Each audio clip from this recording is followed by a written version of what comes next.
Welcome back to IELTS listening practice session with Banke. Make sure that you read the instructions carefully, listen once only, and try not to miss any answer in this part. Alright? And ensure that you write your answers in uppercase because you will not be there to explain to the examiner if he or she cannot see what you've written. Read the instructions and aim for a 10 over 10. All the best!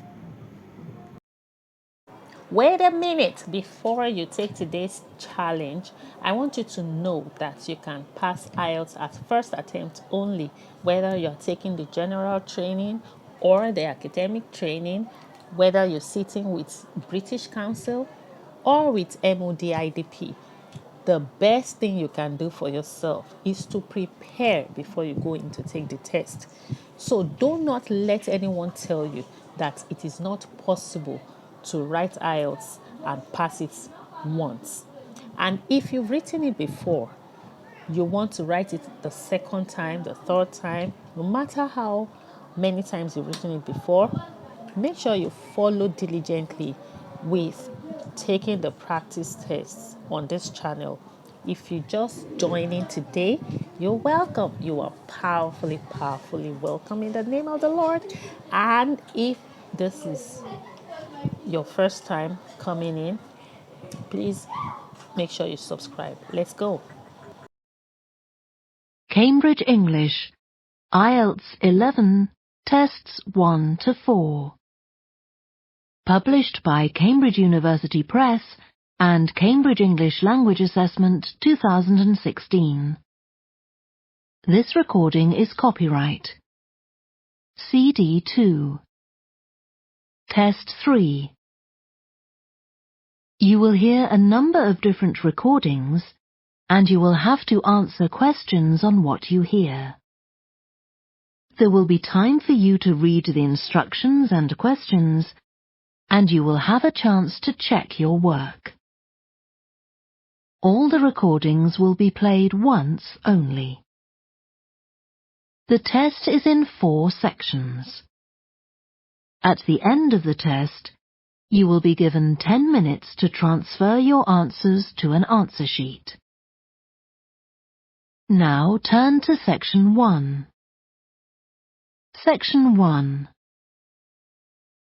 You will hear a woman telephoning a tourist office to ask about free activities. First, you have some time to look at questions 1 to 6.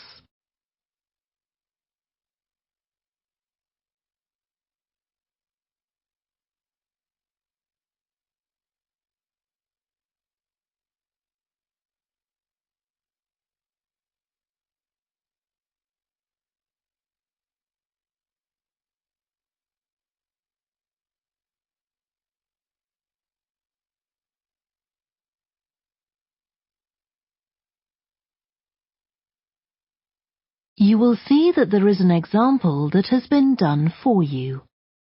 On this occasion only, the conversation relating to this will be played first. Good morning, this is Burnham Tourist Office, Martin speaking. Oh, hello. I saw a poster about free things to do in the area, and it said people should phone you for information. I'm coming to Burnham with my husband and 2 children for a few days on June the 27th, or possibly the 28th, and I'd like some ideas for things to do on the 29th. Yes, of course. The date that the woman wants information about is the 29th of June, so the letter C has been circled. Now we shall begin. You should answer the questions as you listen because you will not hear the recording a second time. Listen carefully and answer questions 1 to 6.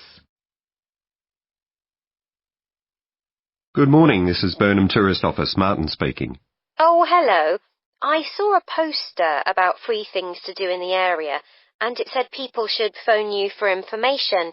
I'm coming to Burnham with my husband and 2 children for a few days on June the 27th, or possibly the 28th, and I'd like some ideas for things to do on the 29th.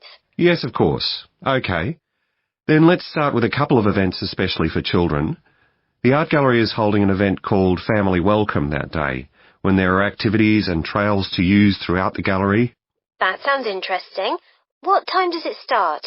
The gallery opens at 10 and the Family Welcome event runs from 10:30 until 2 o'clock. The gallery stays open until 5, and several times during the day they're going to show a short film that the gallery has produced. It demonstrates how ceramics are made, and there'll be equipment and materials for children to have a go themselves. Last time they ran the event there was a film about painting, which went down very well with the children, and they're now working on one about sculpture. I like the sound of that. And what other events happen in Burnham? Well, do you all enjoy listening to music? Oh, yes. Well, there are several free concerts taking place at different times, 1 or 2 in the morning, the majority at lunchtime and a couple in the evening, and they range from pop music to Latin American. The Latin American could be fun. What time is that? It's being repeated several times in different places. They're performing in the Central Library at 1 o'clock, then at 4 it's in the City Museum, and in the evening at 7:30 there's a longer concert in the theatre. Right. I'll suggest that to the rest of the family. Something else you might be interested in is the boat race along the river. Oh, yes. Do tell me about that. The race starts at Offord Marina to the north of Burnham and goes as far as Summer Pool. The best place to watch it from is Charlesworth Bridge, though that does get rather crowded. And who's taking part? Well, local boat clubs, but the standard is very high. One of them came first in the West of England Regional Championship in May this year. It was the first time a team from Burnham has won. It means that next year they'll be representing the region in the National Championship. Before you hear the rest of the conversation, you have some time to look at questions 7 to 10.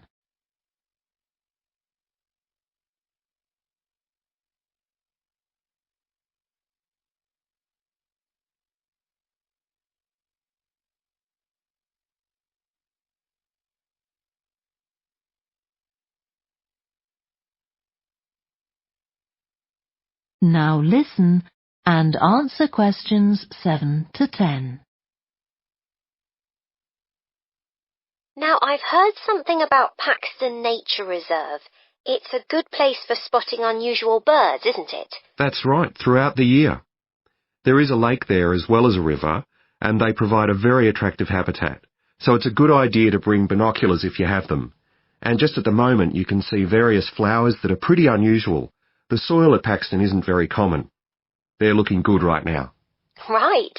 My husband will be particularly interested in that. And there's going to be a talk and slideshow about mushrooms, and you'll be able to go out and pick some afterwards and study the different varieties. Uh-huh. And is it possible for children to swim in the river? Yes, part of it has been fenced off to make it safe for children to swim in. It's very shallow, and there's a lifeguard on duty whenever it's open. The lake is too deep, so swimming isn't allowed there. OK, we must remember to bring their swimming things in case we go to Paxton.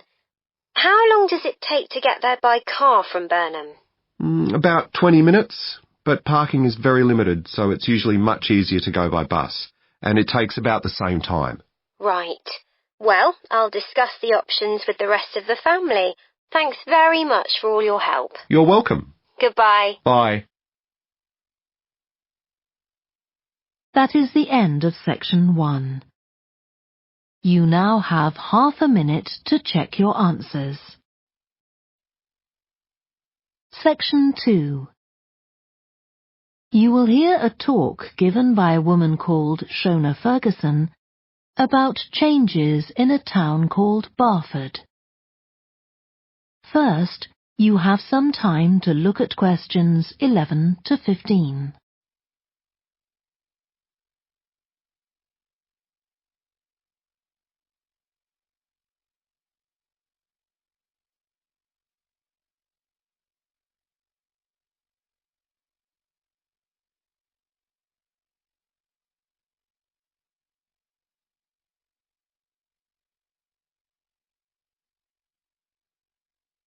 Now listen carefully and answer questions 11 to 15.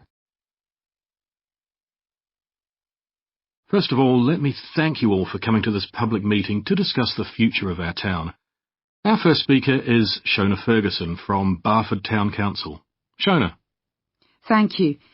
First, I'll briefly give you some background information. Then I'll be asking you for your comments on developments in the town. Well, as you don't need me to tell you, Barford has changed a great deal in the last 50 years. These are some of the main changes. 50 years ago, buses linked virtually every part of the town and the neighbouring towns and villages. Most people use them frequently, but not now, because the bus companies concentrate on just the routes that attract most passengers. So parts of the town are no longer served by buses. Even replacing old, uncomfortable buses with smart new ones has had little impact on passenger numbers. It's sometimes said that bus fares are too high, but in relation to average incomes, fares are not much higher than they were 50 years ago. Changes in the road network are affecting the town. The centre was recently closed to traffic on a trial basis, making it much safer for pedestrians. The impact of this is being measured. The new cycle paths separating bikes from cars in most main roads are being used far more than was expected, reducing traffic and improving air quality. And although the council's attempts to have a bypass constructed have failed, we haven't given up hope of persuading the government to change its mind. Shopping in the town centre has changed over the years. Many of us can remember when the town was crowded with people going shopping. Numbers have been falling for several years, despite efforts to attract shoppers, for instance by opening new car parks. Some people combine shopping with visits to the town's restaurants and cafes. Most shops are small independent stores, which is good, but many people prefer to use supermarkets and department stores in nearby large towns, as there are so few well-known chain stores here. Turning now to medical facilities. The town is served by family doctors in several medical practices, fewer than 50 years ago, but each catering for far more patients. Our hospital closed 15 years ago, which means journeys to other towns are unavoidable. On the other hand, there are more dentists than there used to be. Employment patterns have changed along with almost everything else. The number of schools and colleges has increased, making that the main employment sector. Services such as website design and accountancy have grown in importance, and surprisingly perhaps, manufacturing hasn't seen the decline that has affected it in other parts of the country. Before you hear the rest of the talk, you have some time to look at questions 16 to 20.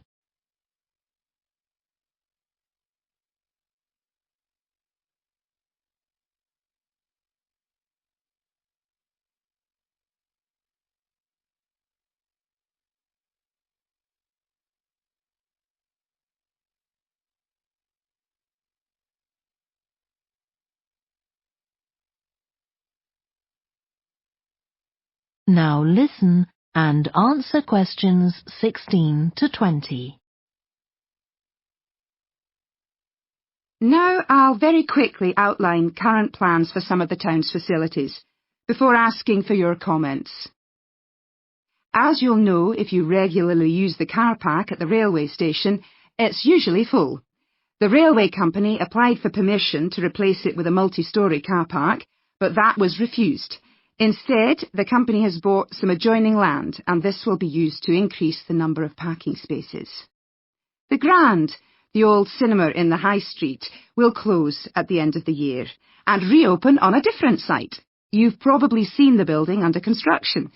The plan is to have 3 screens with fewer seats rather than just the one large auditorium in the old cinema. I expect many of you shop in the indoor market.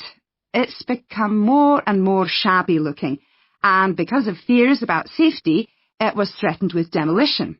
The good news is that it will close for 6 weeks to be made safe and redecorated, and the improved building will open in July. Lots of people use the library, including school and college students who go there to study. The council has managed to secure funding to keep the library open later into the evening, twice a week. We would like to enlarge the building in the not-too-distant future, but this is by no means definite. There's no limit on access to the nature reserve on the edge of town, and this will continue to be the case. What will change, though, is that the council will no longer be in charge of the area. Instead, it will become the responsibility of a national body that administers most nature reserves in the country. OK, now let me ask you if you have... That is the end of section 2. You now have half a minute to check your answers.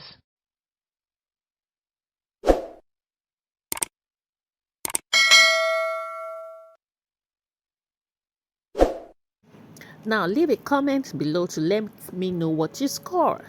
And if you missed any, make sure you reattempt it again. See you in the next video. Bye.